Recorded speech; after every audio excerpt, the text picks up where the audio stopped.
Assalamualaikum warahmatullahi wabarakatuh. Saya Fajar Maulana Muhammad dari Farmasi 3C, Stikes Bakti Tuna Susada, Kota Tasikmalaya, dengan NIM 311171115 akan mempresentasikan tentang titrasi kompleksometri.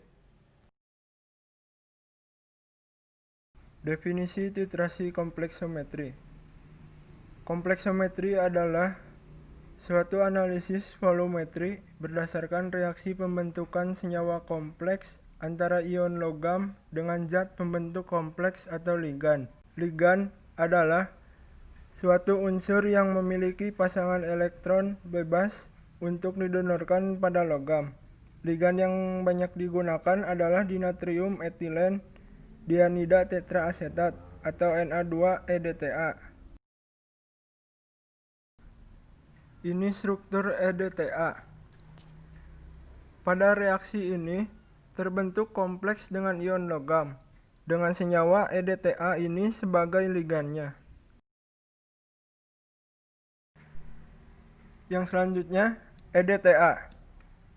Sebagai ligan, EDTA sering ditulis dengan rumus singkat H4Y atau H2Y2-. Prinsip reaksinya, pada reaksi ini yang berbasis pada reaksi kompleks, maka ada kesetimbangan kompleks, di mana K stabil, kompleks akan semakin besar. Bila kompleks itu stabil, jadi pada prinsip ini dicarilah K yang paling stabil. Contoh reaksi EDTA. Mg2+ dengan EDTA akan bereaksi dengan Mg dengan EDTA. Yang berikutnya juga pada aluminium yang bereaksi aluminium dengan EDTA, yang masing-masing akan melepaskan proton. Karena dalam reaksi ini dibebaskan proton, maka larutan harus dibuffer supaya perubahan pH yang diakibatkan oleh pelepasan proton tadi tidak terjadi selama titrasi. Metode titrasi kompleksometri. Yang pertama, titrasi langsung. Titrasi ini dapat dilakukan terhadap setidaknya 25 kation dengan menggunakan indikator logam. Reaksi pembentukan kompleks seperti sitrat dan tartrat sering ditambahkan untuk pencegahan endapan hidroksida logam. Yang kedua, titrasi kembali. Titrasi ini digunakan apabila reaksi antara kation dengan EDTA lambat atau apabila indikator yang sesuai tidak ada.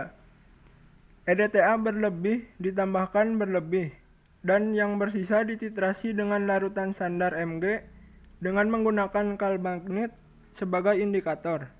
Yang ketiga, titrasi substitusi.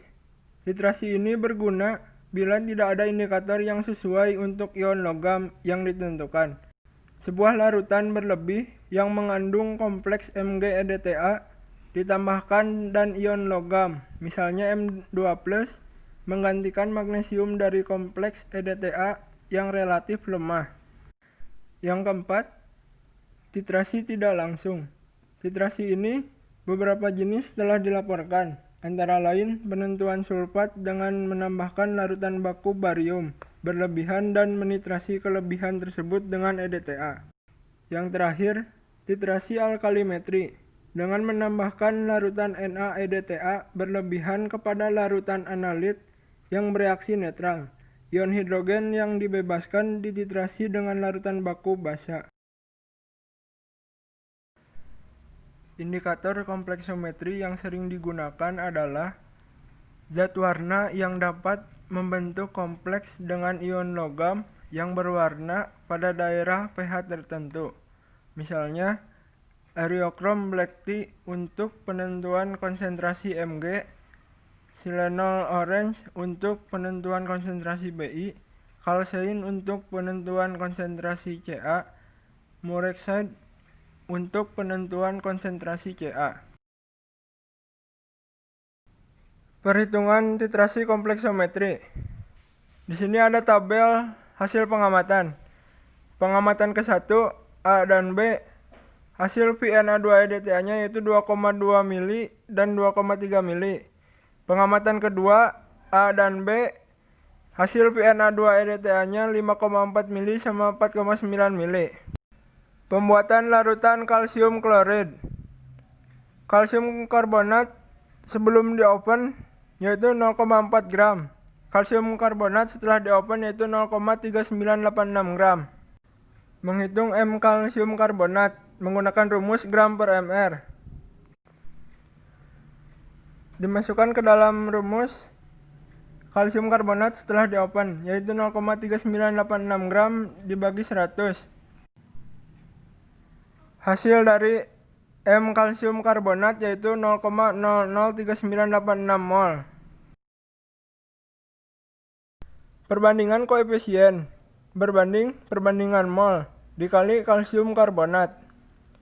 Mol kalsium klorid sama dengan 1 dibagi 1 dikali hasil dari kalsium karbonat dari perhitungan yang tadi yaitu 0,003986 mol sama dengan 0,003986 mol. M kalsium klorid sama dengan N dibagi L dan memasukkan hasil dari kalsium karbonat tadi dibagi 0,25 sama dengan 0,15944 M.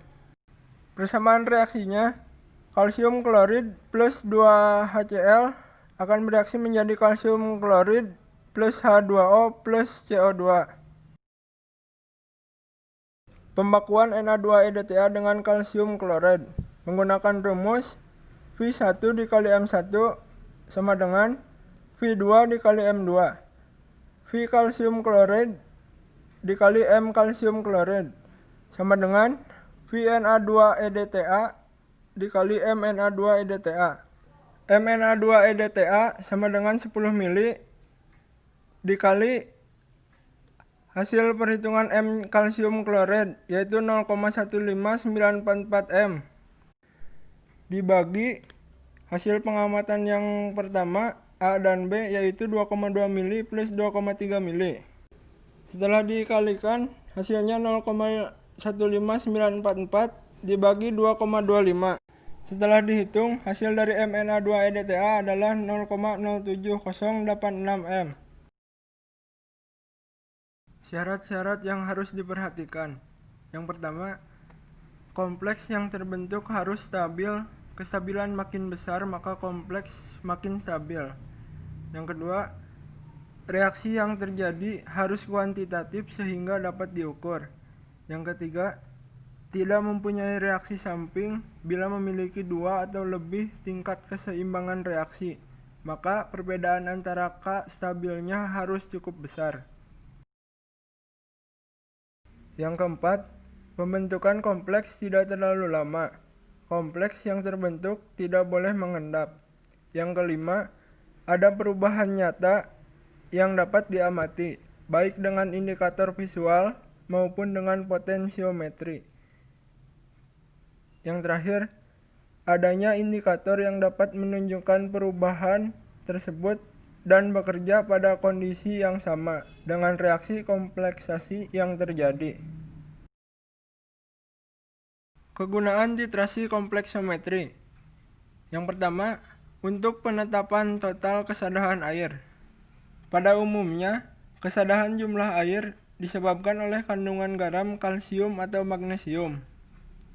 Larutan ion Mg2+ dan ion Ca2+ dititrasi secara kompleksometri dengan larutan EDTA dan digunakan petunjuk EBT atau Eriochrome Black Tea. Yang kedua, untuk penetapan kadar Mg dan MgCl2. Pada pH 10, Mg dapat ditetapkan secara kompleksometri. Mg2+ dalam contoh dapat bereaksi dengan EDTA dan menggunakan indikator EBT. Mg dan EBT membentuk senyawa rangkai yang berwarna merah anggur. Yang ketiga, untuk menganalisis kadar antapulgit dalam tablet A. Atapulgit dalam tablet A dapat ditetapkan dengan cara titrasi kompleksometri. Atapulgit dapat dititrasi dengan EDTA 0,05 mili.